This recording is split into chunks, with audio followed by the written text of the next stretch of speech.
The police cruiser was already blocking the curb when he arrived, red and blue light washing over the old brick building like a warning. Someone was shouting. Someone was crying. And in the middle of it all, a uniformed officer had his hand resting on his holster, staring at Daniel Brooks as if he were the problem. "Sir," the officer said, voice clipped, tired, already decided. "You need to step back." Daniel didn't move.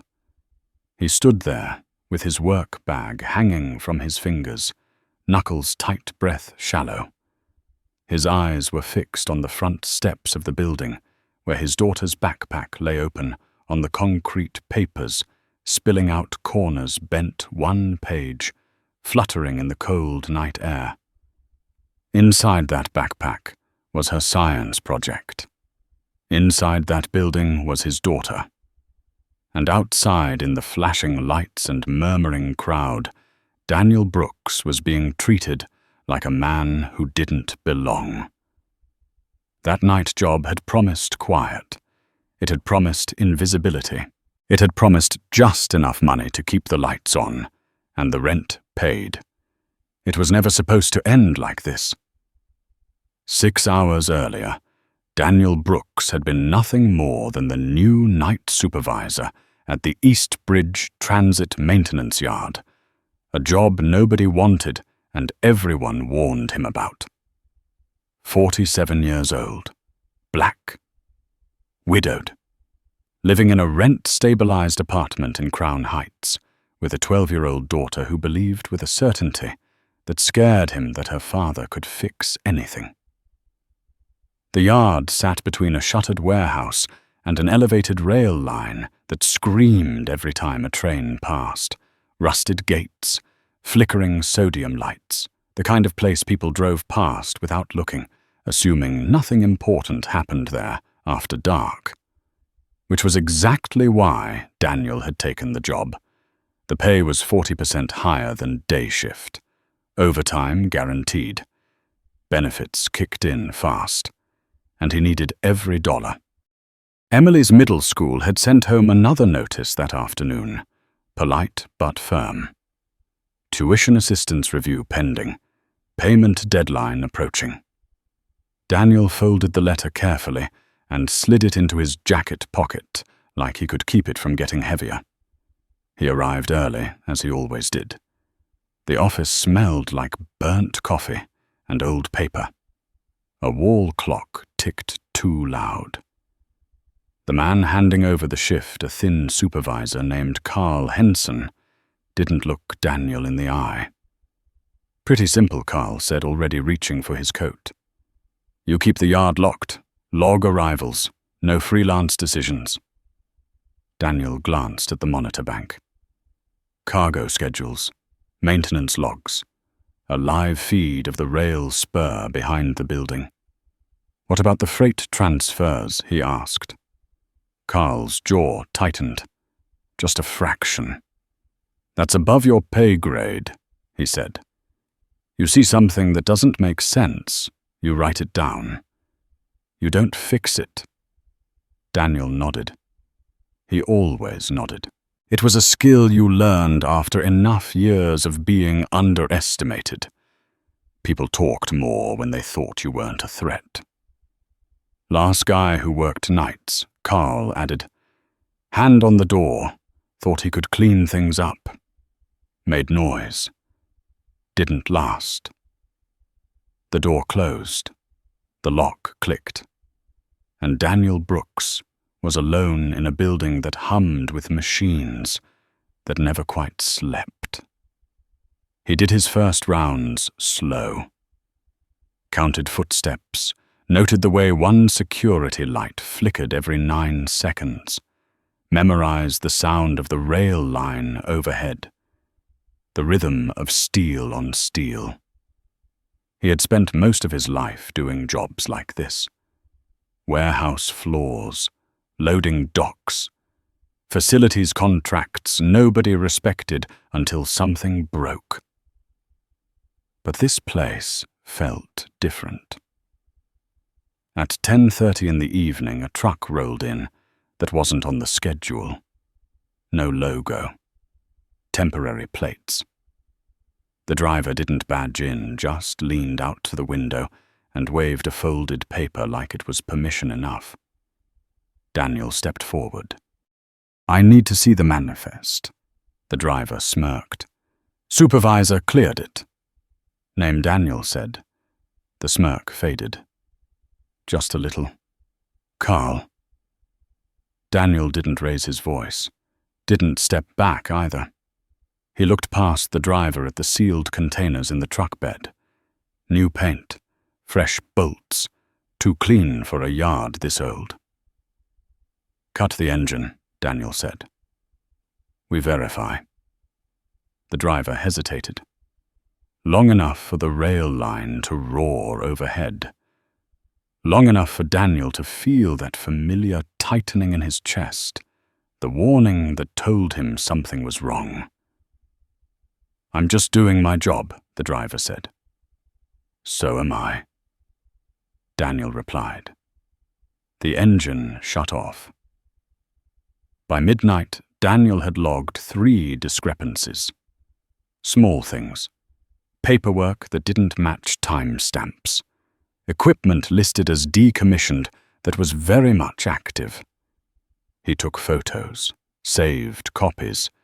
Habits drilled into him from years he didn't talk about anymore. At 12:41 in the morning, his phone buzzed. A message from Emily. A picture of her science fair board propped against the kitchen table. Handwritten labels, careful diagrams, a caption beneath it. "Do you think they'll like it?" Daniel smiled despite himself, typed back with thumbs that suddenly felt heavy. They'd be crazy not to. He didn't tell her he'd miss the practice presentation tomorrow. Didn't tell her he'd already missed too many. Some truths felt too big to fit into a text message. At 1:15, 2 men he didn't recognize walked into the yard without badges. They moved like they belonged there, like they expected doors to open. Daniel intercepted them near the loading bay. "Restricted area," he said. One of the men laughed softly. "You knew," Daniel met his eyes. Calm, steady. "You're not cleared." The second man's hand drifted toward his jacket. Not threatening, just enough to be noticed. "Step aside," the first man said. "This doesn't concern you." Daniel thought of Emily's backpack, the way she triple-checked her work. The way she believed systems mattered because people did. "It concerns me," Daniel said, and this time there was steel in his voice. The men exchanged a look. Something unspoken passed between them. Calculation, irritation, and then unexpectedly retreat. They left without another word. Daniel logged the encounter.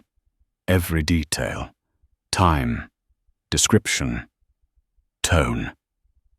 He knew how this worked. He knew what happened to people who noticed patterns, who asked questions in places built on silence. By 3 in the morning, the yard felt like it was holding its breath. Machines idled. Lights buzzed. Somewhere in the building a phone rang and rang until it stopped. Daniel sat at the desk, hands folded, staring at the wall of monitors. He wasn't afraid. Not exactly. But he was alert in a way that had nothing to do with the job description. He had taken this night shift to survive, to stay invisible, to buy time. He didn't know yet that he had just stepped into something much larger than a transit yard. Something that would reach into his home, his daughter's school, and the quiet assumptions people made about men like him.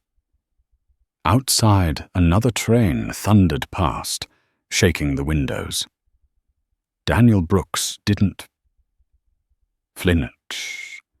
He had spent his life being overlooked, and somewhere in that dark building, People were about to learn what happened when the wrong man was underestimated.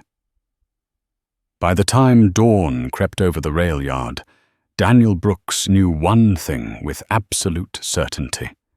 The night hadn't been an accident. It had been a test.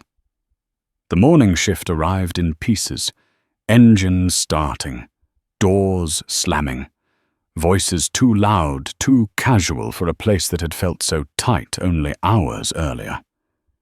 Daniel stayed at the desk, posture straight, eyes tired, but sharp, as if sleep were a luxury he couldn't afford to touch yet. Carl Henson walked in just after 6, coffee in hand, smile already set. He glanced at the logbook, then at Daniel, then back at the book again. The smile thinned. "You were busy," Carl said. Daniel slid the book across the desk. "I logged everything." Carl flipped pages. His fingers slowed, stopped. He looked up, finally meeting Daniel's eyes. "You didn't have to do all this." "Yes," Daniel said quietly. "I did." For a moment the room filled with the sound of the wall clock. Tick, tick, tick.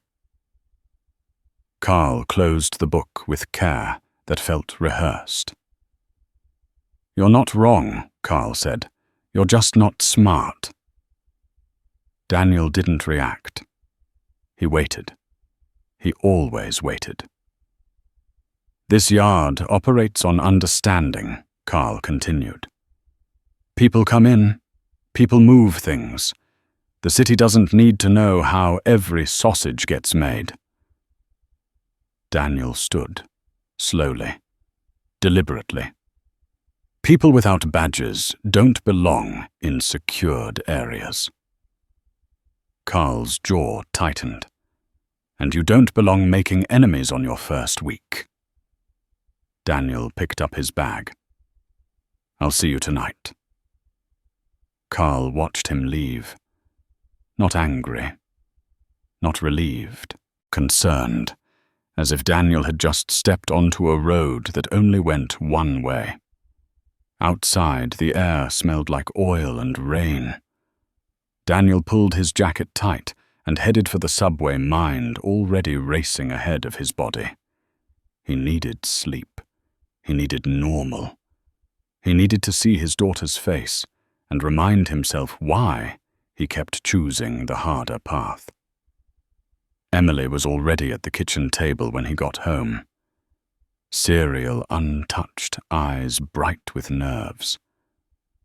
"I thought you weren't getting back until later," she said. "Schedule changed," Daniel replied, forcing a smile. "You ready for school?" She nodded, then hesitated. "Dad, is something wrong?" Daniel froze. 12 years old, and she already heard it. The shift in his voice, the way silence followed him into rooms. "Nothing you need to worry about," he said. Emily studied him the way she studied data points, searching for patterns. "You always say that, when it's not true." Daniel crouched to her level. "I say it because some problems belong to grown-ups." She accepted that for now, but the look stayed with him long after she left, backpack bouncing against her shoulders as she ran for the bus. He slept in fragments. 20 minutes here, 10 there. Dreams filled with flashing lights and locked gates and voices just out of reach. When his phone buzzed at 11:30 in the morning, he was already awake. Unknown number. He let it ring once, twice, then answered. "Mr. Brooks," a woman said. Calm, controlled, not rushed. "This is Linda Carver from the Metropolitan Transit Oversight Committee. We need to speak with you." Daniel sat up. "About what?" "A report that came across my desk at 5:40 in the morning," she said. One that doesn't match the version I was given by your supervisor. Daniel closed his eyes. So that was how it moved. Quietly. Sideways. When would you like to meet? Now would be ideal, Linda said.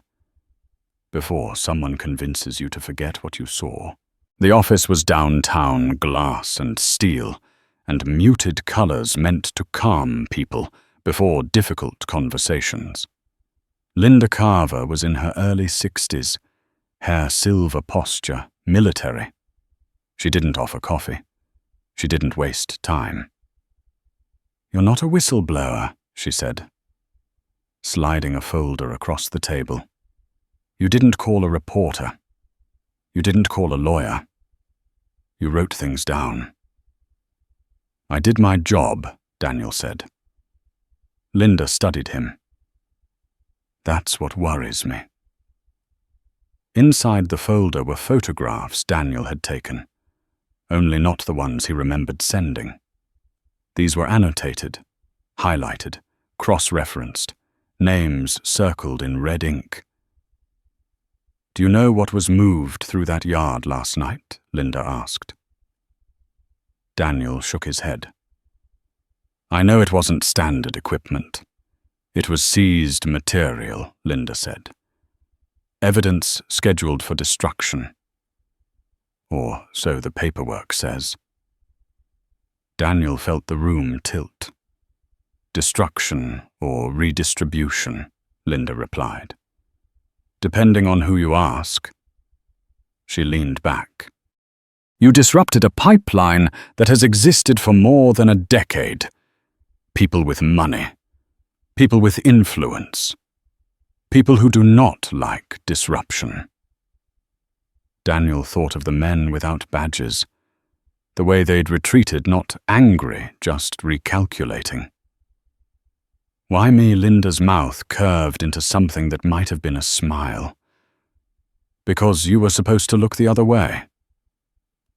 Daniel left the building with a card in his pocket and a warning ringing in his ears. "Do not return to the yard tonight unless you are prepared for consequences." He returned anyway. The gate was already open when he arrived. That alone told him everything. The security light that flickered every 9 seconds was dead. Someone had fixed it. Inside, the air was different, sharper. Voices echoed where there should have been none. Daniel stepped into the control room and stopped cold. Emily's backpack sat on the desk. Not the science fair board, just the bag, unzipped, empty. His phone rang. "Mr. Brooks." Carl said, voice smooth, almost gentle. "Before you panic, let me assure you your daughter is fine." Daniel didn't breathe. "Where is she?" "At school," Carl said. "Where she belongs." But schools have schedules, pickups, permissions. Mistakes happen. Daniel's hands curled into fists. "What do you want?" Carl exhaled.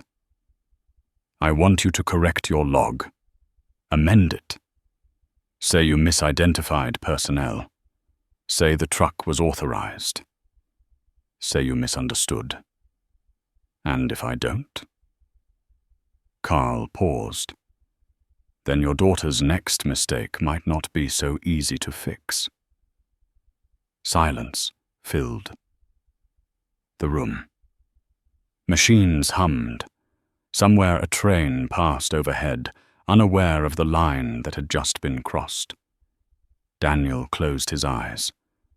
For a moment, the world narrowed to one truth. He had always known this day might come. The day doing the right thing would cost more than he could afford. When he opened his eyes, his voice was steady. "You should have done your homework." Carl laughed softly. "Is that a threat?" "No," Daniel said. "It's a warning. He hung up, pulled a small black key from his pocket, and unlocked a drawer beneath the desk. Inside was a second phone.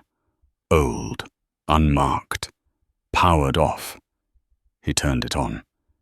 The screen lit up with a single contact, a name no one at the yard would recognize, a name that did not belong in a place like this. Daniel Brooks made the call, and somewhere far above the city, in a quiet office with no sign on the door, a woman listened and began to smile. The woman did not ask Daniel to repeat himself. She did not interrupt. She let the silence stretch after he finished long enough for him to hear his own breathing, long enough to understand that whatever he had just set in motion could not be undone. "Go home," she said at last. Her voice was low, unhurried American in a way that carried weight. "Do not touch the logbook. Do not answer any more calls. And do not tell anyone you spoke to me." Daniel stared at the second phone. "My daughter." "She is safe," the woman replied. "For now."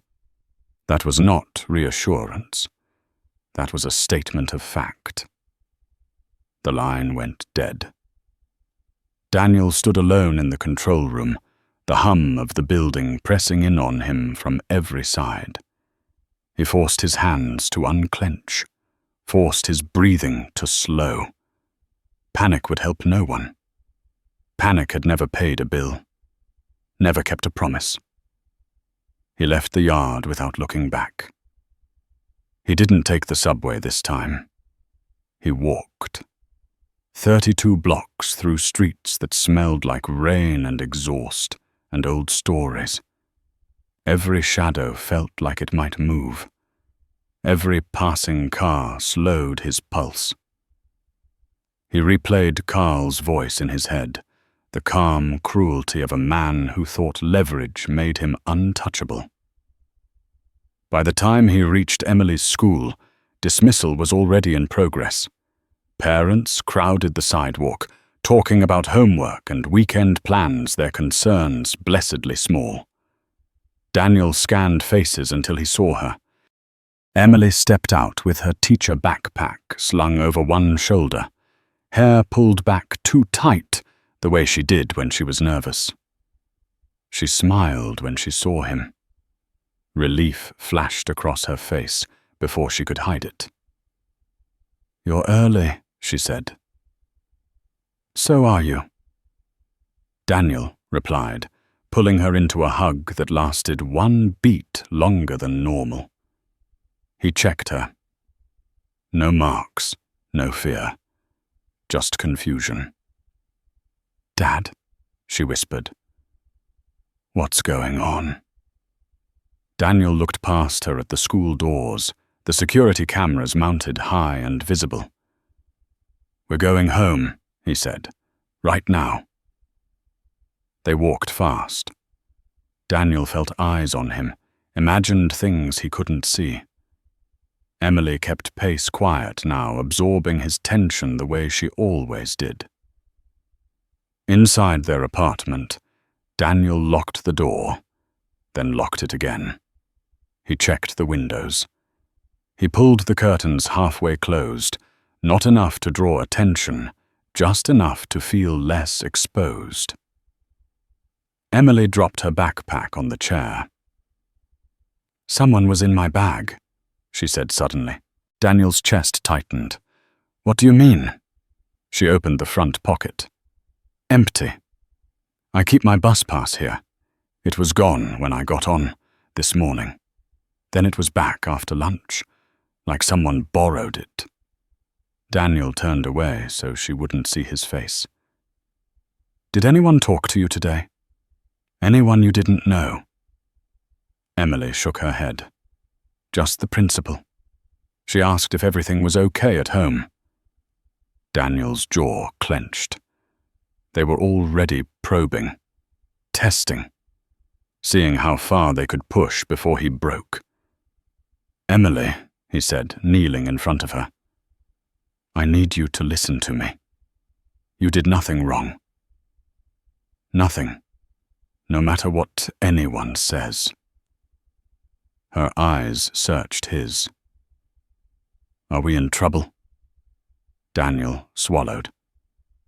No, but some people made bad choices, and they don't like being noticed.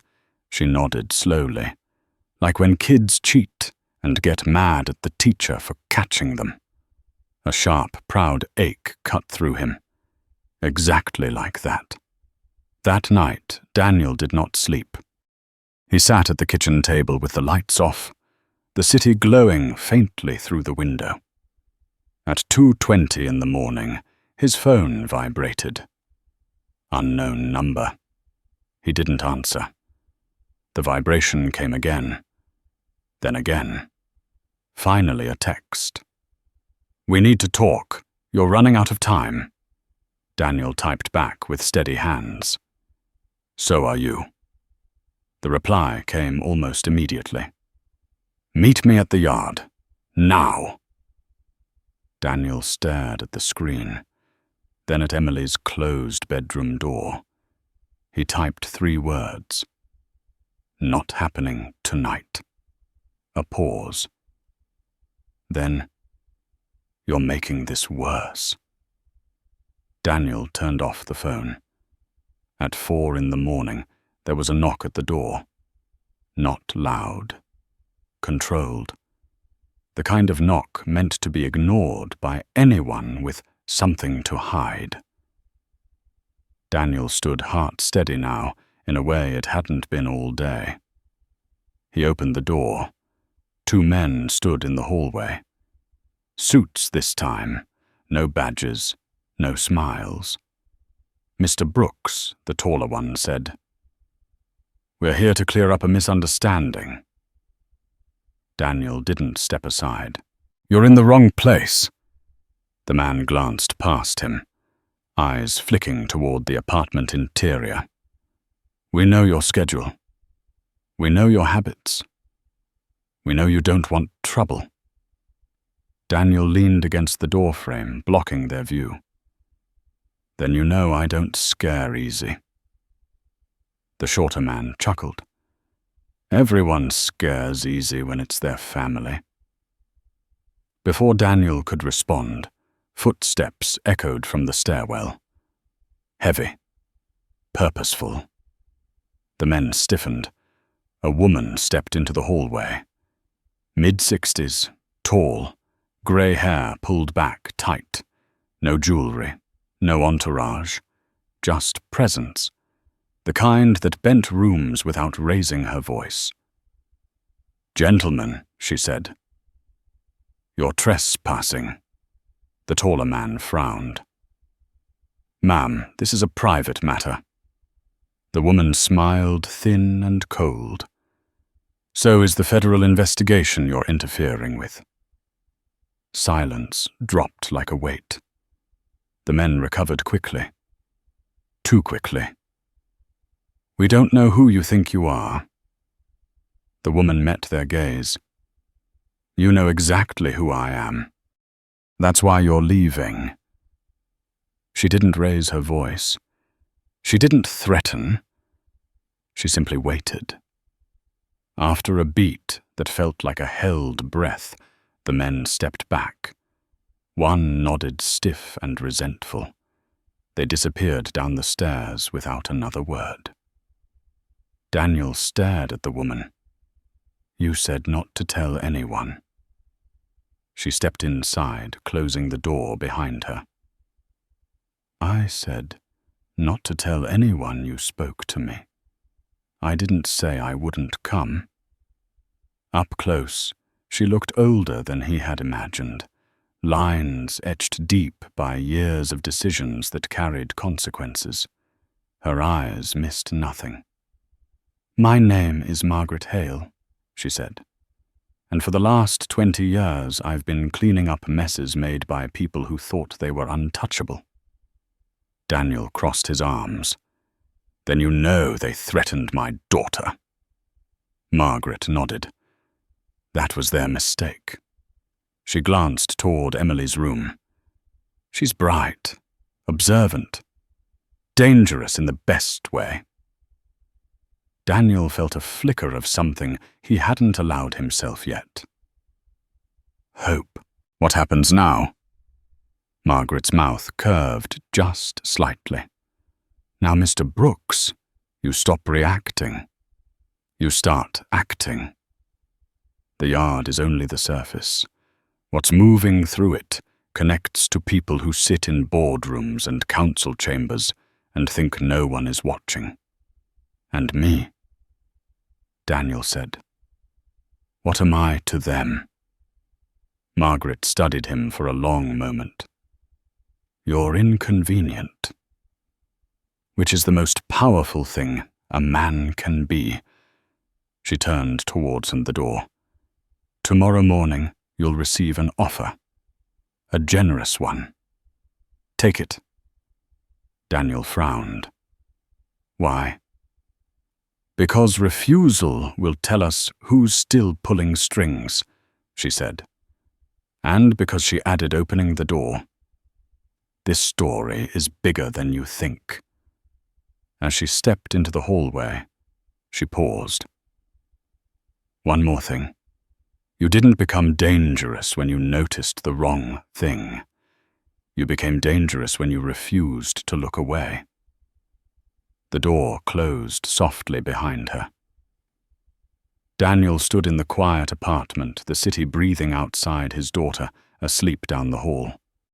He understood now. The yard had never been the point. The threat had never been the leverage. The real danger was a man who could no longer be made invisible. The offer arrived at 9:12 in the morning, delivered not by email, but by courier. A thick envelope slipped under Daniel's apartment door, like something that expected obedience. Inside was a severance package. Generous. Too generous. 6 months of pay. A confidentiality clause written in language so polished it practically shined. A polite explanation citing restructuring misalignment, appreciation for service rendered. No mention of the yard. No mention of the night. No mention of his daughter. Daniel read it once, then again, slowly. The words were soft, but the message underneath was blunt. Take the money. Disappear. Stay quiet. Emily stood in the doorway, already dressed for school. Is that from your job? Daniel folded the papers with care. Something like that. Are you getting fired? Daniel met her eyes. He didn't lie. They want me to leave. Emily frowned. Did you do something wrong? No, Daniel said. I did something right. She considered that. Those are the ones that get you in trouble. Daniel almost smiled. At 10:30, his phone rang again. A different number this time. The voice on the other end was smooth, practiced male. Mr. Brooks, the man said. This is Victor Langley, Senior Counsel for Eastbridge Transit Services. I trust you received our package. Daniel looked at the envelope on the table. I did. Good, Langley said. We'd like to move quickly. You sign, we transfer the funds by close of business. Clean break. Everyone benefits. And if I don't sign? A pause. Measured. Then we escalate. Investigations are unpleasant, time-consuming, hard on families. Daniel thought of the men in the hallway, the backpack on the desk. You already tried that. Langley chuckled softly. I admire your confidence. You should, Daniel replied. It's expensive to underestimate people. The line went quiet. Then Langley's voice cooled. You have until 5. Daniel hung up. By noon, the neighborhood had changed. He felt it before he saw it. The way a black sedan idled too long at the corner. The way a man pretended to check his phone across the street, eyes lifting every few seconds toward Daniel's building. Pressure applied gently, like fingers testing for a bruise.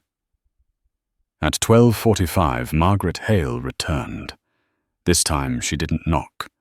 She let herself in like someone who had never needed permission. She took in the envelope on the table, the look on Daniel's face, the tension in the room. "They're rushing," she said. "That's good." "They threatened my family," Daniel said. Margaret's expression hardened. They made noise. "Real threats don't announce themselves." She sat across from him. "Did they offer you a number?" Daniel nodded. 6 months. Margaret snorted. "That's panic money." She slid a thin folder across the table. Inside were documents stamped with seals Daniel recognized from news footage. Federal, oversight, audit notices, names redacted, but patterns clear. "This," Margaret said, tapping the page, "is why they want you quiet." The yard was just one node, a transfer point. What you interrupted exposed timing inconsistencies that auditors missed for years. Daniel leaned forward. "So what do you need from me?" Margaret's eyes held his. "I need you to go back." Daniel stiffened. "They fired me." "They think they did," Margaret replied. "You'll sign the agreement." Emily's door creaked open. She stood there listening. Margaret turned, studied her for a moment. "And you'll go back tonight," Margaret continued. "Not as an employee, as bait." Emily stepped forward. "You said he didn't have to look away anymore." Margaret smiled at her. "Not soft, respectful. He doesn't. He has to look directly." Daniel closed his eyes. For a brief moment, fear surged again, sharp and hot. Then it settled into something else. Resolve. At 4:59, Daniel signed. The funds hit his account at 5:07. Confirmation. Text. Polite. Final. At 6:30, his phone rang. Carl Henson. "Guess congratulations are in order," Carl said. "Heard you're free as a bird." Daniel kept his voice even. "Funny how fast news travels. Funny how loose ends make people nervous." Carl replied. "Come by the yard tonight. We'll clear your locker." Daniel paused. "I didn't have a locker." Carl laughed. "Everyone has a locker." The yard at night looked the same. That was the trick of it. Same lights, same rust, same smell of oil and damp concrete. But Daniel felt the difference the moment he stepped inside. The watchers weren't subtle anymore. They didn't need to be. Carl waited by the control room, hands in his pockets. Posture relaxed. "You should have taken the win," he said. Daniel glanced at the monitors. "More activity than usual. Too much for a night shift. You should have checked my references." Carl smirked. "You were a nobody." Daniel met his gaze. "That's what you needed me to be." Carl stepped closer. "You don't get to walk away from this." "No," Daniel said quietly. "I get to walk through it." At that moment, alarms blared. Not fire, not security. Data alarms. Screens flashing red. System overrides locking down the yard. Gates slamming shut with a sound that echoed into Daniel's bones. Carl spun. "What did you do?" Daniel didn't answer. From the far end of the yard, headlights flared. Vehicles rolled in unmarked but unmistakable. Federal agents moved with purpose, voices sharp, badges out. Carl's face drained of color. "You can't be serious." Daniel watched as men who had once laughed now scrambled. "I warned you," he said. "You should have done your homework." An agent approached Daniel. "Mr. Brooks." Daniel nodded. "You're clear," the agent said. "For now." Carl was handcuffed 10 minutes later. The men without badges tried to run. They didn't get it far. As the yard filled with flashing lights, Daniel stepped back, heart-pounding hands steady. This was bigger than he had imagined. Bigger than the yard. Bigger than Eastbridge. His phone buzzed. Margaret Hale. One message. Phase 1 complete.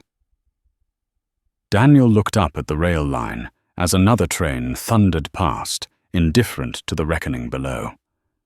Somewhere above him, decisions were being made. Names spoken. Doors closed. He understood now. Signing the agreement hadn't ended anything. It had opened the door to the next act. And somewhere in the city, people who had never learned his name were about to learn exactly who Daniel Brooks really was. The cameras found Daniel before the headlines did. He noticed it first in the way strangers looked at him on the subway the next morning. Lingering glances, half recognition. A man in a Mets cap, staring a second too long before looking away. A woman clutching her phone thumb, hovering as if deciding whether to search his face. The city hadn't named him yet, but it had started to feel him.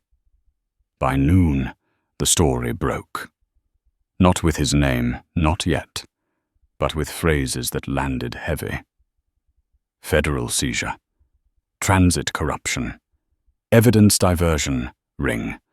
Anonymous source within Eastbridge. The footage looped on every screen. Agents in windbreakers. Gates sealed. Carl Henson led away in cuffs, face blurred, but posture unmistakable.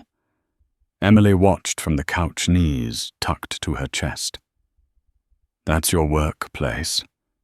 Daniel nodded once. It was. She looked up at him, eyes wide but steady. "Are you in trouble?" Daniel exhaled.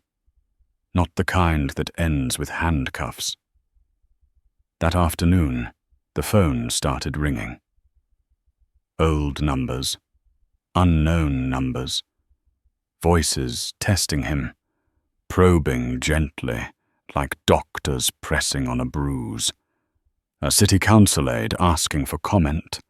A reporter pretending to be friendly. A former co-worker sounding scared. Daniel didn't answer most of them. He didn't need to. Silence was doing more work than words ever could.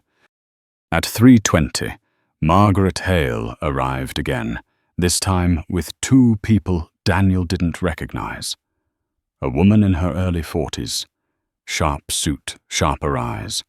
A man older than Margaret, posture rigid, the kind of stillness that came from years of command. "This is Eleanor Price," Margaret said. "Deputy Director, Federal Transportation Oversight. And this," she nodded to the man, "is Samuel Green." Samuel extended a hand. "We've read your file, Mr. Brooks." Daniel shook his hand, noting the grip. Firm, evaluating. "I didn't know I had one." Samuel's mouth twitched.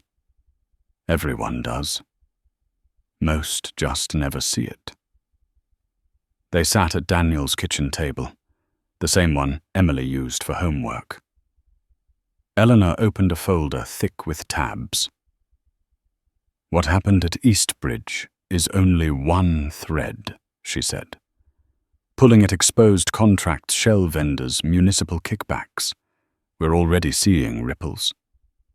Daniel listened. He always listened. Margaret watched him closely. You understand why they moved fast to silence you? Yes, Daniel said. They thought I was alone. Eleanor leaned forward. You weren't. Samuel cleared his throat. Which brings us to the next phase. Daniel didn't speak. He waited. We need someone inside, Eleanor said. Not East Bridge. Bigger. The private logistics firms that feed these yards. Companies that donate to campaigns and sit on advisory boards. Margaret finished the thought. We need someone who looks like he doesn't belong. Emily shifted in her chair. Daniel glanced at her, then back at the adults. You're asking me to go undercover. Samuel nodded. Again. Daniel considered the ceiling. The peeling paint, the quiet weight of his apartment. I have a daughter. Margaret's voice softened just slightly, and that's why you're effective. That night, Daniel lay awake, staring at the dark. The adrenaline from the yard had faded, replaced by something heavier. Responsibility. Not just to Emily. To the truth he had uncovered. To the people who walked into systems rigged against them without ever knowing. At 1:45 in the morning, his phone buzzed. A message from an unknown contact. We know what you did. We know where you live. Daniel didn't respond. He forwarded it to Margaret. The reply came seconds later. Let them talk. The following days blurred together. Briefings in quiet offices. Maps spread across tables. Names he wasn't supposed to remember. Faces he couldn't forget. Daniel learned the scope of it. Warehouses used as laundromats. Evidence rerouted. Old favors repaid through new contracts. A web so tight it had survived elections, audits, scandals. He also learned his role. They didn't want him posing as an investigator or a consultant. Too obvious. They wanted him as himself, or at least the version of himself everyone already believed. A middle-aged black man with a modest resume. Facilities, compliance, night shifts, someone grateful for work, someone overlooked. You're the ghost in the machine, Eleanor said. You move through spaces without triggering alarms. Daniel thought of all the rooms he'd stood in where people talked around him, not to him. He thought of all the times that invisibility had felt like a curse. Now it was leverage. The cover job came from a firm called Northway Integrated Logistics. Private, well-connected, clean website, dirty contracts. They hired him fast. Too fast. A regional compliance coordinator position. Title vague enough to mean nothing. Salary decent. Not enough to attract attention. Emily watched him dress for the first day, buttoning a shirt that wasn't new, but was pressed. You're not going back to nights, she said. No, Daniel replied. Not like before. She hesitated. Is this one of those jobs where people lie? Daniel paused. Sometimes. Do you have to? He met her gaze. No. That first week at Northway felt familiar in the worst way. Polite smiles, closed doors. Meetings where real decisions happened afterward, somewhere else.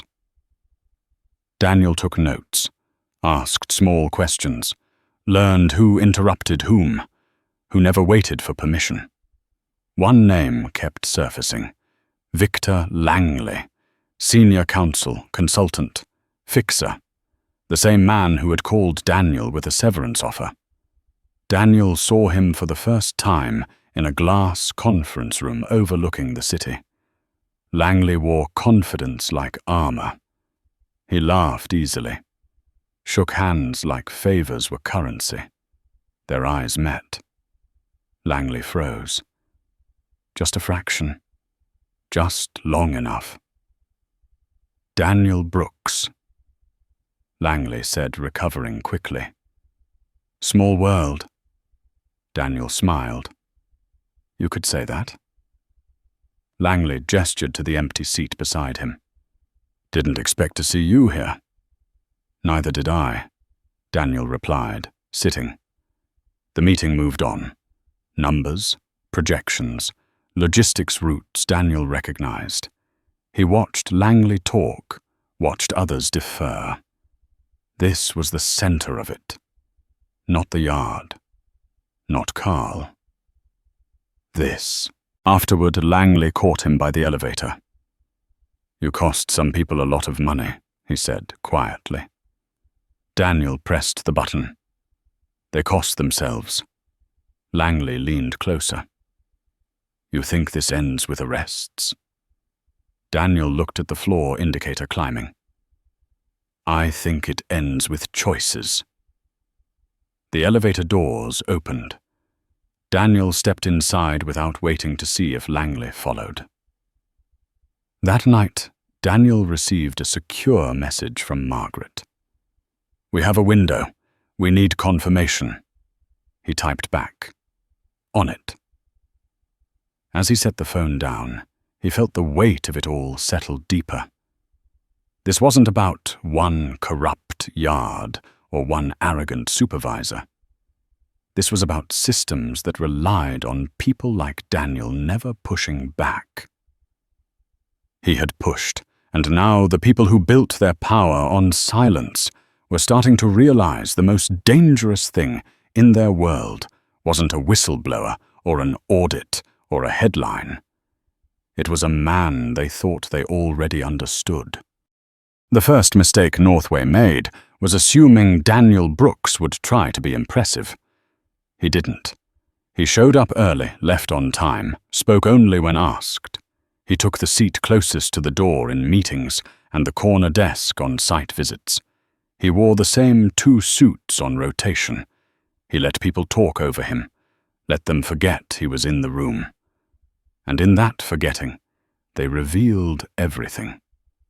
By the second week, Daniel had memorized Northway's rhythm. Mondays were for optics, compliance meetings, PowerPoint decks polished to a shine. Tuesdays and Wednesdays were where the real work happened: closed-door calls, side conversations in hallways, favors disguised as clarifications. Fridays were for cleaning up language, adjusting dates, smoothing edges. Victor Langley controlled the tempo. Langley never raised his voice. He never rushed. He smiled like a man who had never been told no and didn't expect to start now. When executives hesitated, Langley leaned in, lowered his voice, and reminded them of something they already owed him. Daniel watched, logged, waited. At 10:18 on a Wednesday morning, Daniel was asked to review a routine transfer manifest. Just a spot check, they said. Low priority. The document listed a regional warehouse in New Jersey as the destination. Daniel recognized the address immediately. The building had been condemned 3 years earlier. He didn't say anything. He flagged it. Quietly. He waited to see who noticed. At 3:45, Langley appeared at Daniel's desk. "You're thorough," Langley said, tapping the folder. "That's good." Daniel looked up.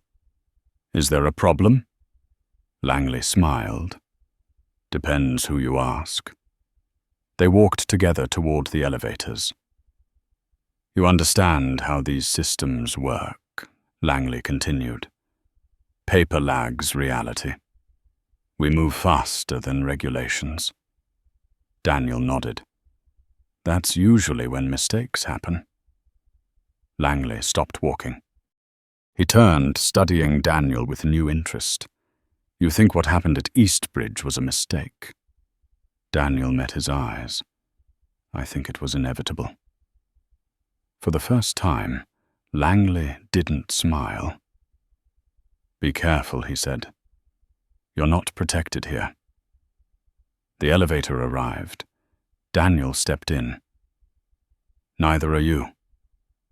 The doors closed.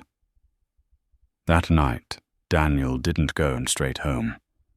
He took the long route, switched trains twice, watched reflections in darkened windows. He felt the shift in pressure again, the sense of being seen without being acknowledged. At his apartment, Emily was already asleep. He stood in the doorway of her room longer than usual, listening to her breathing, steady and unaware. The world he was navigating had sharp edges. He couldn't let them reach her. At 11:20, his secure phone vibrated. Margaret, we have eyes on Langley. We need something concrete. Daniel typed back. I know where to look. The next day, Northway hosted a private offsite. No minutes, no recordings. Phones collected at the door. Daniel had expected to be excluded. Instead, he was invited. That was the second mistake. The conference room overlooked the river-glass walls designed to impress and isolate at the same time. Langley took the head of the table. Others followed his lead without realizing they were doing it. The conversation moved quickly. Too quickly. Contracts discussed in shorthand. Locations referred to by nicknames. Daniel listened for patterns, for repetition. Then Langley said it, almost casually. The Hudson transfer will need to clear before the end of the quarter. A man across the table hesitated. That's risky. Langley shrugged. Everything worth doing is. Daniel felt the moment click into place.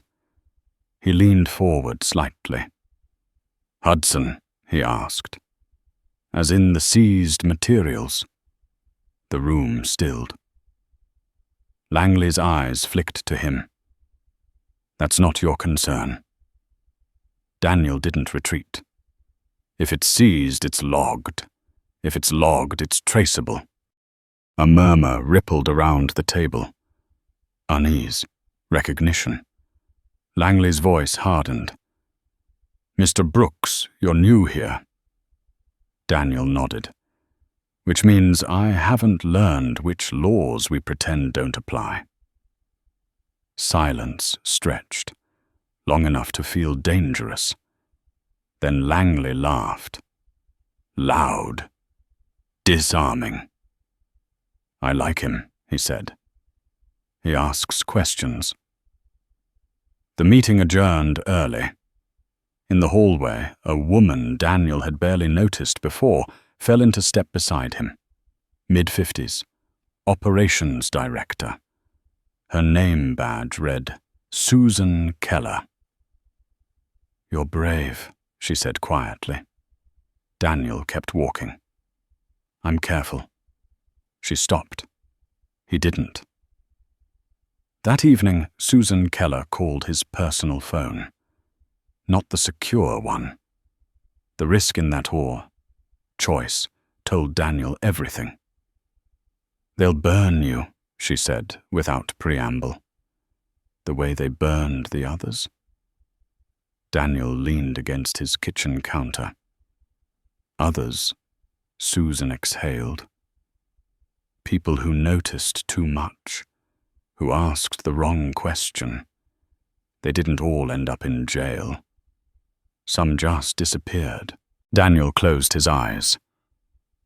Why are you telling me this? Because I'm tired, she said. And because they're planning something that won't stay contained. Daniel listened as Susan spoke. about rerouted shipments, about evidence pulled back into circulation, about political insulation built on donations and fear. Each word tightened the coil inside him. When she finished, Daniel said, "You should talk to someone." Susan laughed bitterly. "I am." The next morning, federal subpoenas went out. Quietly, strategically. Northway didn't know yet, but the perimeter was closing. Langley did. He cornered Daniel in the parking garage, concrete, echoing every word. "You think you're clever," Langley said. "You think this ends with you on the right side of history." Daniel unlocked his car. "I think history is written by people who don't flinch." Langley stepped closer. "You don't understand who you're dealing with." Daniel turned. "I understand exactly who I'm dealing with. A man who mistakes control for power." Langley's smile vanished. "You're going to regret this." Daniel's voice was calm. "No, you are." As Daniel drove away, his secure phone buzzed. "Margaret, we have enough. Phase 3 begins." Daniel didn't slow down. That night, as the city settled into its uneasy sleep, Daniel sat at his table, the same one where Emily did her homework, and reviewed the final set of documents. Names, dates, proof. He thought of the man he had been when he took the night job. Tired. Careful. Invisible. He thought of the man he was becoming. Still careful. Still tired. But no longer unseen. The systems that relied on silence were starting to crack. And the people at the top, the ones who believed themselves untouchable, were about to learn the difference between authority and accountability. The arrest warrants went out at 5:30 in the morning, timed to catch people before they could start making calls. Daniel watched the news in silence as Emily ate her toast. The television volume low, but the images unmistakable. Federal agents outside glass towers, black SUVs lining curbs, familiar faces suddenly labeled suspects. Victor Langley's name scrolled across the bottom of the screen, spelled correctly, finally. Emily looked up. "That man. He's from your new job?" "Yes," Daniel said. He was. She studied the screen, then him. "Is it over?" Daniel didn't answer right away. He had learned that endings were rarely clean. "A part of it is." By 8:15, his secure phone rang. Margaret's voice was sharper than usual. "They're scrambling." Langley flipped faster than we expected. Daniel closed his eyes. "Who did he give up?" "Not who Margaret said." "What?"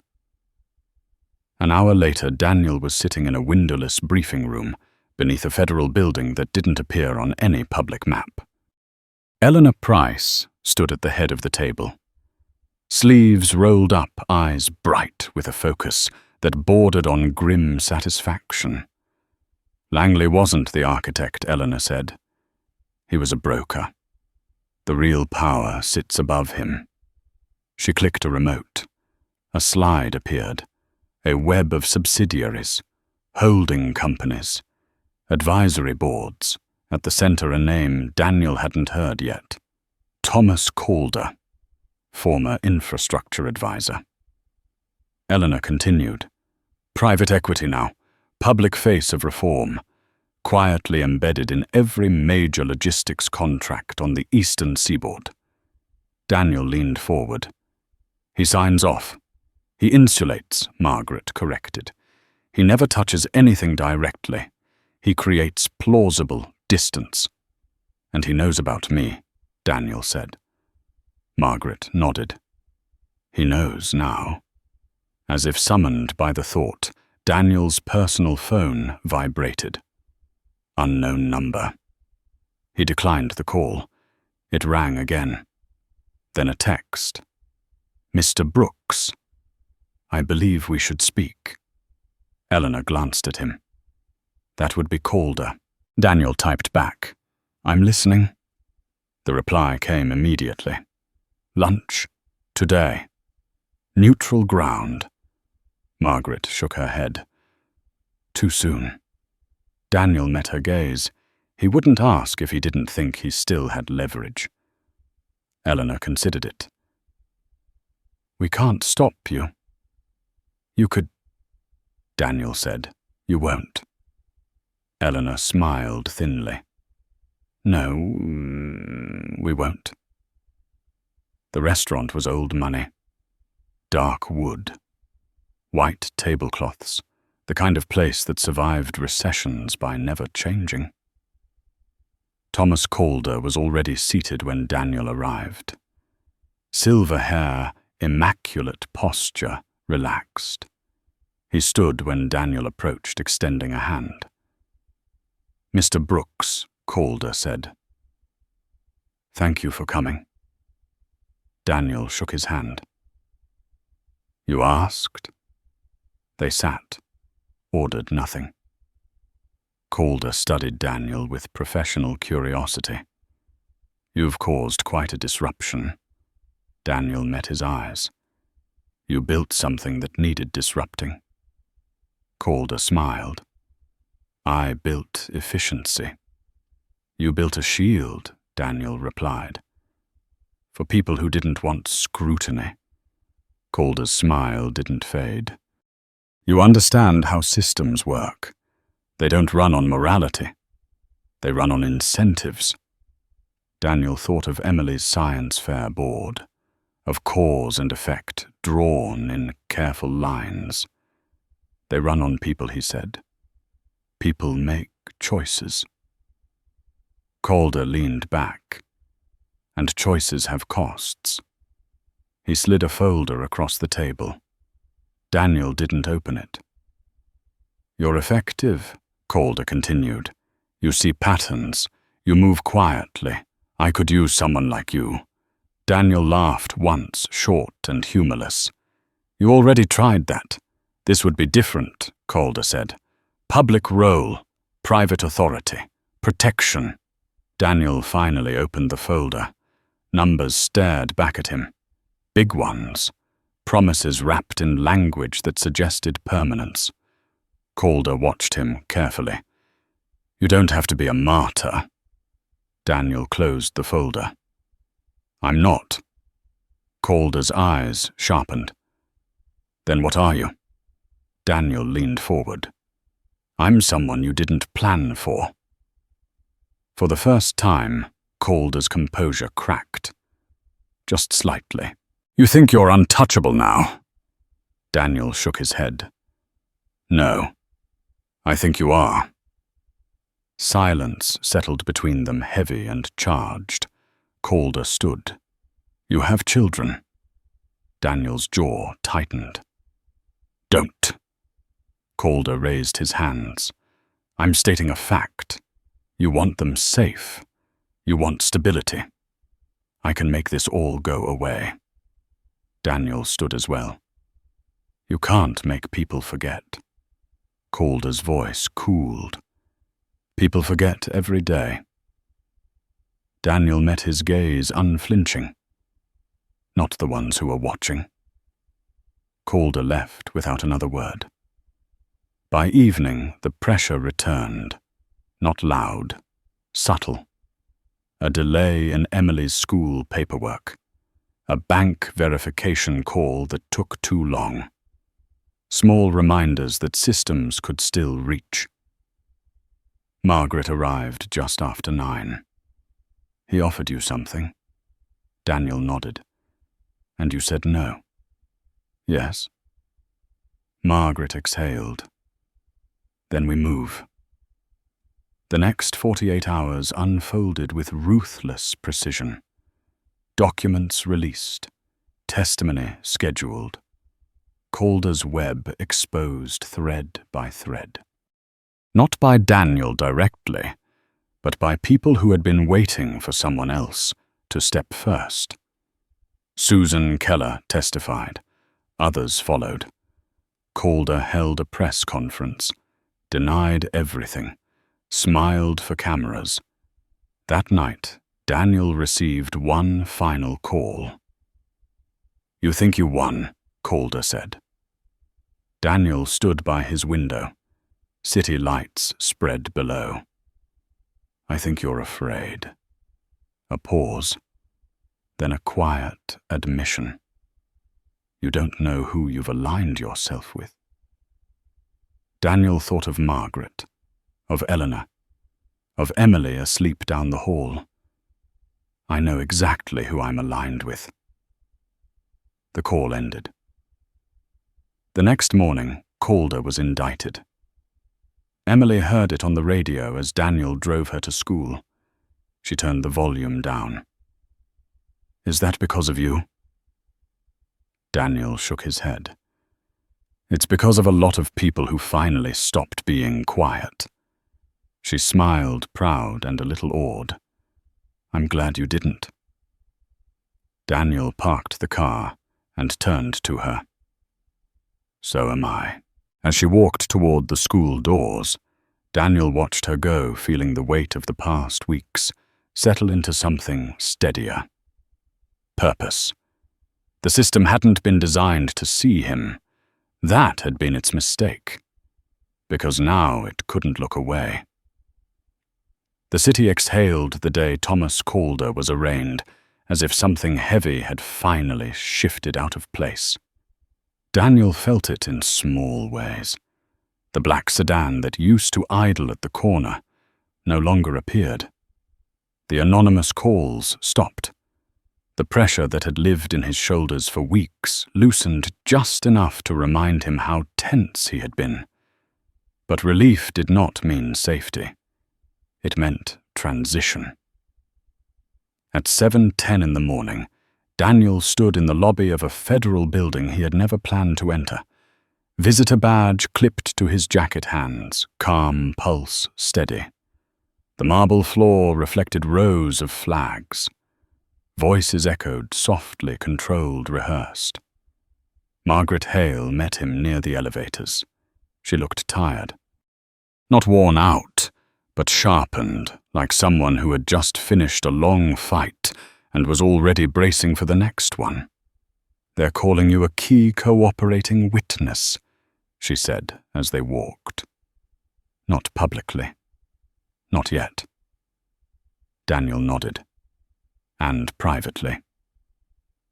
"They're calling you something else," Margaret added. "A liability." Daniel didn't smile. "I've been that before." They entered a conference room where Eleanor Price waited with two men Daniel hadn't met. One wore a Department of Justice pin. The other had no visible insignia at all. "Mr. Brooks," Eleanor said. "We're at the point where outcomes depend on choices." Daniel took a seat. "That's always been true." The man without insignia spoke. "You've helped dismantle a network that operated in plain sight for years. That creates enemies." Daniel met his gaze. "It also creates vacancies." A flicker of interest passed between the men. "We're not here to offer you a medal," Eleanor said. "We're here to offer you a position." Daniel waited. "Independent Oversight Liaison." She continued.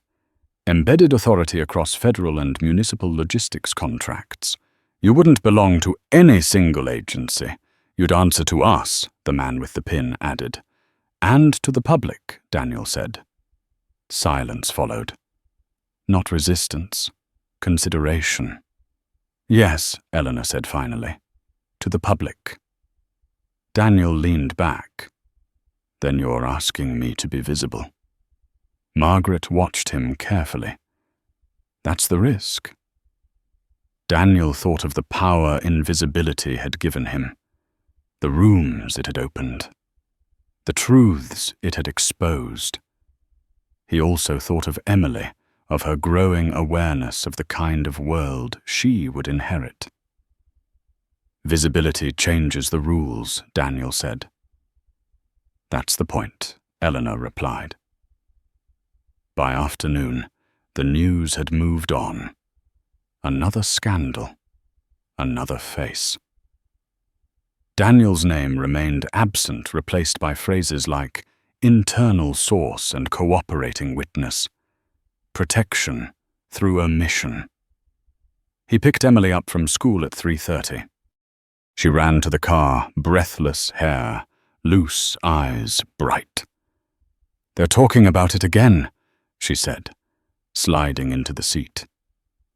"My teacher said the city might change how it does inspections." Daniel smiled.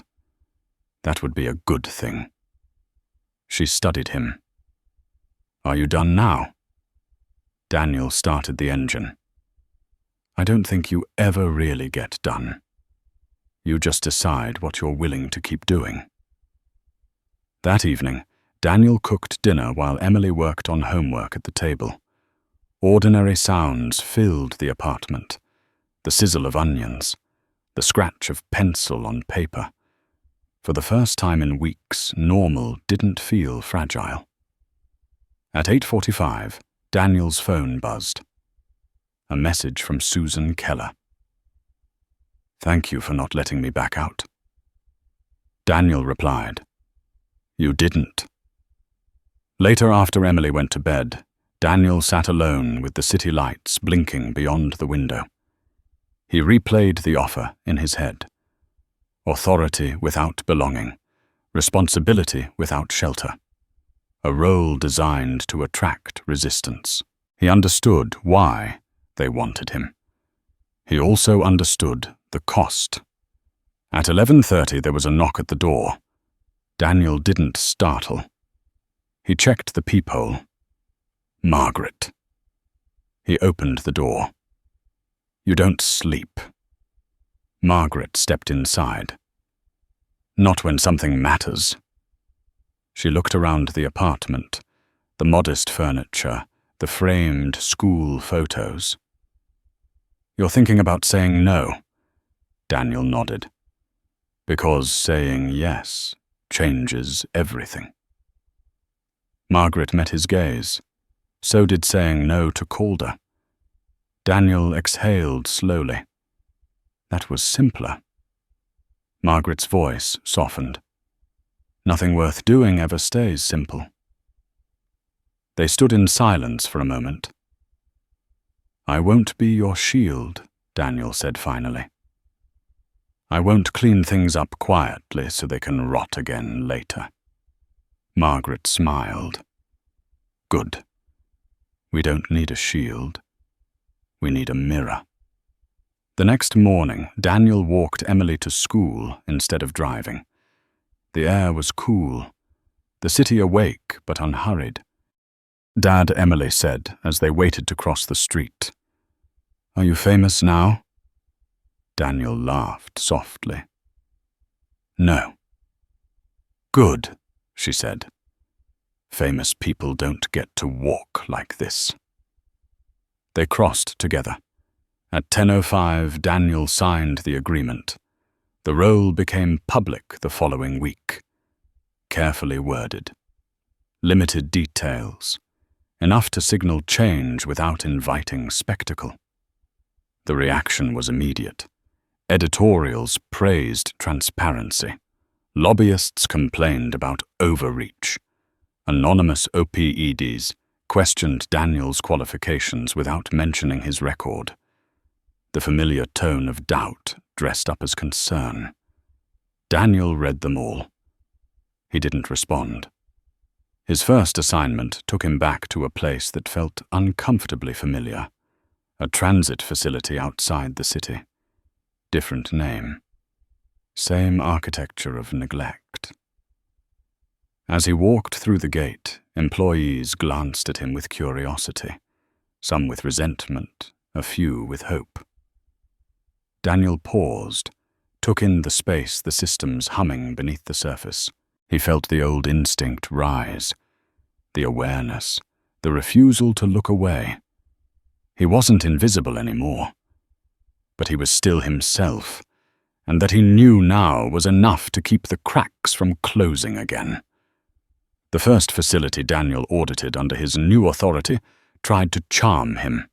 Fresh paint on the guardrails, new signage bolted over old warnings, a reception desk staffed with people who smiled too quickly and spoke too softly, as if volume alone could trigger consequences.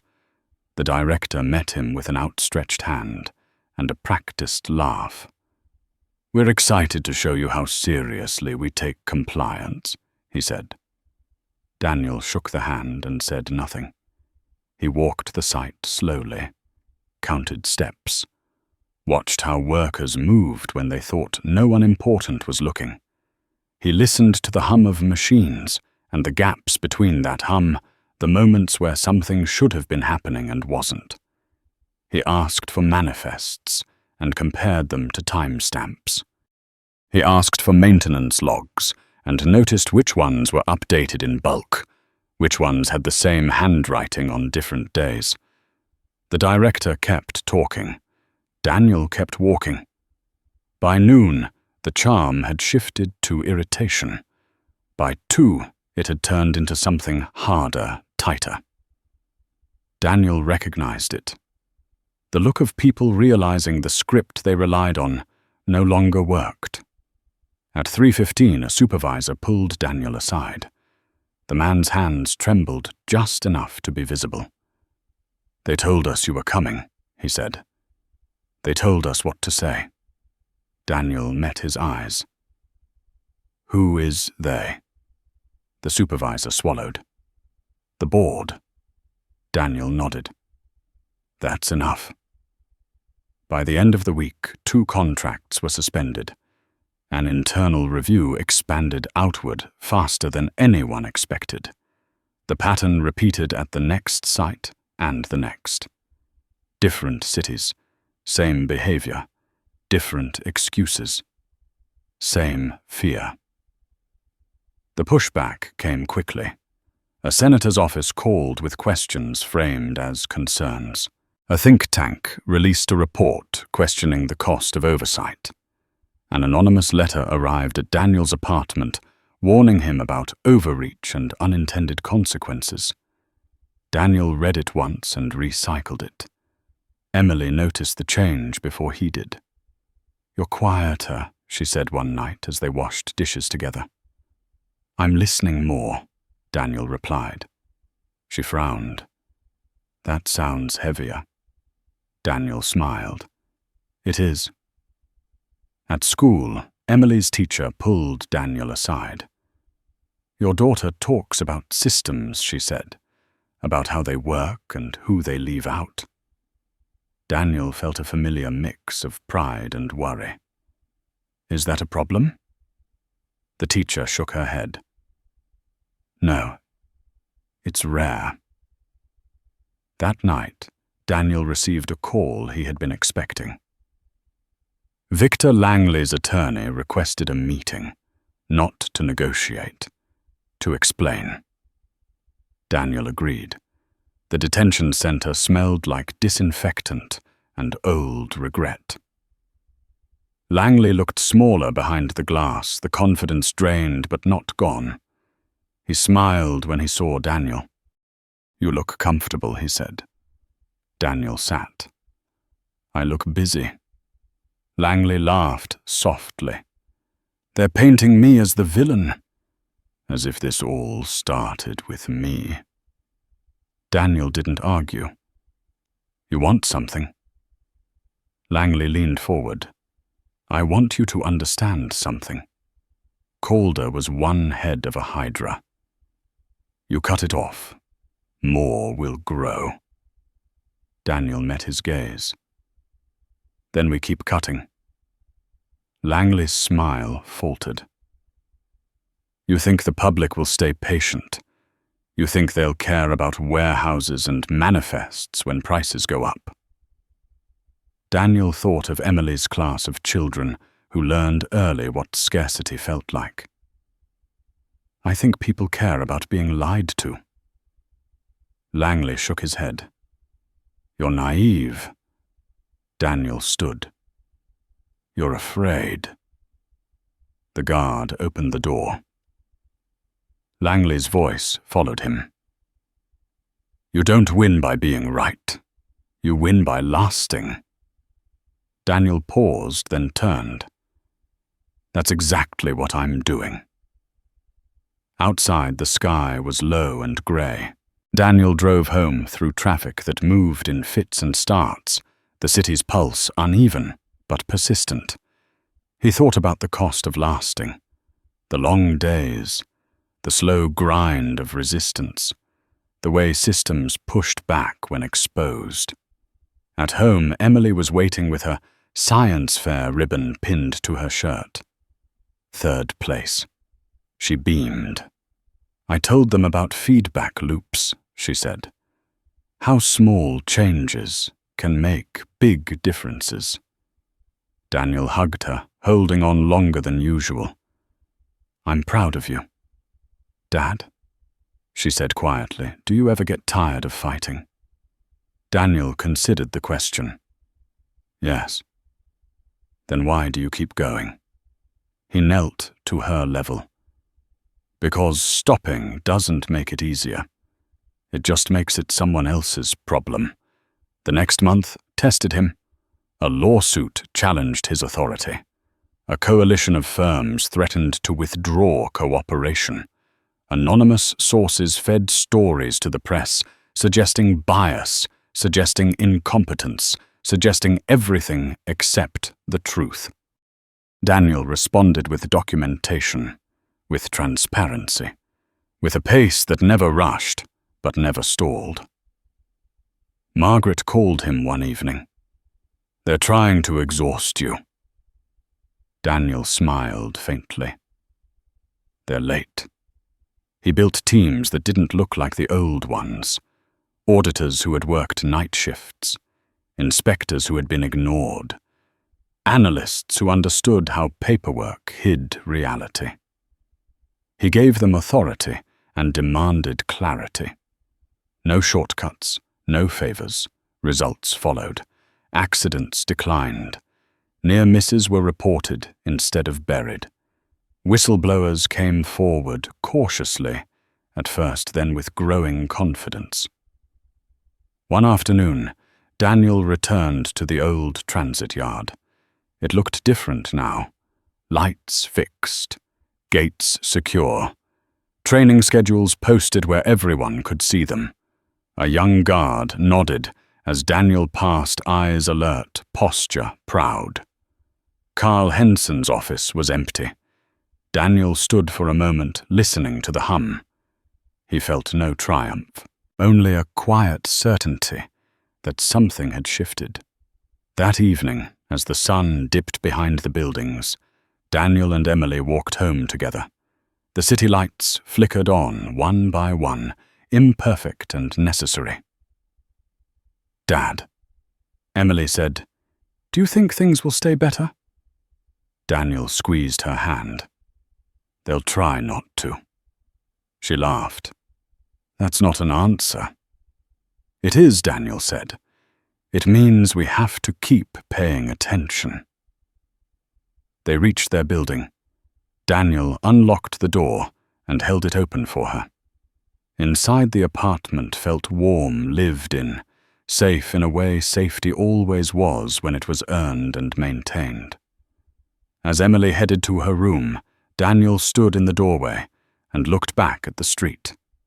He knew the work wasn't finished. He knew it never would be. But he also knew something else. The systems that once depended on his silence now depended on his presence. And that was a responsibility he was ready to carry. The winter came quietly that year, not with storms, but with routine, The kind that settles in once something unstable has finally been reinforced. Daniel Brooks learned that stability did not mean ease. It meant repetition. It meant waking up before dawn, reviewing reports, while the city still slept, reading through numbers that represented real people in real places who would never know how close they had come to harm. It meant walking into rooms where conversations stopped for half a second too long, where respect was offered, carefully, sometimes grudgingly, sometimes sincere. He accepted all of it without ceremony. By February, his office no longer felt temporary. The desk bore the soft wear of use. The walls held framed inspection summaries instead of empty space. The badge on his jacket no longer drew stares, only recognition. Some days that recognition came with approval. Other days it came with quiet resentment. Daniel treated both the same. He had learned that power revealed itself most clearly in how people behaved when they thought the moment had passed. At home, Emily adjusted in her own way. She stopped asking when he would be back and started telling him what time dinner would be ready. She spread her homework across the kitchen table like a blueprint, explaining her thinking with the calm confidence of someone who expected to be heard. Daniel listened, truly listened, and realized that presence was not measured in hours, but in attention. One evening, as snow drifted past the window in thin white lines, Emily taped a newspaper clipping to the refrigerator. It mentioned new safety standards adopted statewide. No names, no photos. "That's you," she said. Daniel looked at the article. "That's a lot of people." She nodded, satisfied. The pressure never fully disappeared. It evolved. Former allies turned distant. New critics emerged. A senator accused the oversight program of slowing economic growth. An industry group filed a complaint alleging regulatory overreach. Daniel answered each with the same tools that had carried him this far: documentation, transparency, patience. He refused to personalize attacks. He refused to rush outcomes. He refused to let urgency replace accuracy. Margaret Hale checked in less often now. When she did, it was brief, efficient, proud in a way she never voiced outright. "You're changing how they operate," she said during one call. "They're starting to plan around you." Daniel considered that. "That's not enough." "No," Margaret agreed. "But it's a start." In March, Daniel was invited to speak at a closed forum of inspectors and municipal auditors. No press, no recordings, just rows of people who had spent their careers being ignored. He didn't raise his voice. He didn't posture. He spoke about attention, about noticing the small things, about how systems failed, not because of a single bad actor, but because too many good people decided something was not their responsibility. When he finished, the room stayed quiet for a moment longer than expected. Then one by one people stood. Not applause. Commitment. That night, Daniel walked home instead of taking the train. The air was cold, clean, sharp enough to wake the senses. The city moved around him, unaware of the thousands of invisible decisions that kept it functioning. He thought about the night he took the job at the yard, the man he had been then. Tired, careful, hoping only to get by. He was still tired now, still careful. But the hope had changed shape. At home, Emily waited up for him, pretending to read. "I saved you some soup," she said. Daniel smiled. "You didn't have to." She shrugged. "You always do." He ate slowly, savoring the normalcy. The quiet clink of a spoon against ceramic, the steady hum of the radiator. This, too, was part of the work. Later, as he turned off the lights, Daniel paused by the window. Snow had stopped. The street below glowed amber, each lamp a small promise kept. He understood something now that had taken him most of his life to learn. Doing the right thing did not guarantee gratitude. It did not guarantee safety. It did not guarantee reward. What it guaranteed was alignment. Alignment between what he taught his daughter and what he lived. Between what he noticed and what he acted on. Between the man he was when no one was watching and the one he was becoming in full view. The world would not suddenly become fair. Systems would continue to resist. New Calder types would emerge, convinced they could outrun accountability. Daniel would be there. Not as a hero, not as a symbol, as a presence that refused to look away. He turned from the window and walked down the hall, checking once more on Emily. Her door cracked just enough to let light spill into the room. She slept peacefully, unaware of how much her quiet certainty had reshaped his courage. Tomorrow would bring new reports, new resistance, new chances to choose attention over convenience. For now the apartment was warm, the night was calm, and the work, though unfinished, was finally honest. If this story resonated with you, if you believe quiet integrity still matters in a world built to overlook it, take a moment to like this story. Subscribe for more and leave a comment with 3 simple words that reflect what this journey meant to you.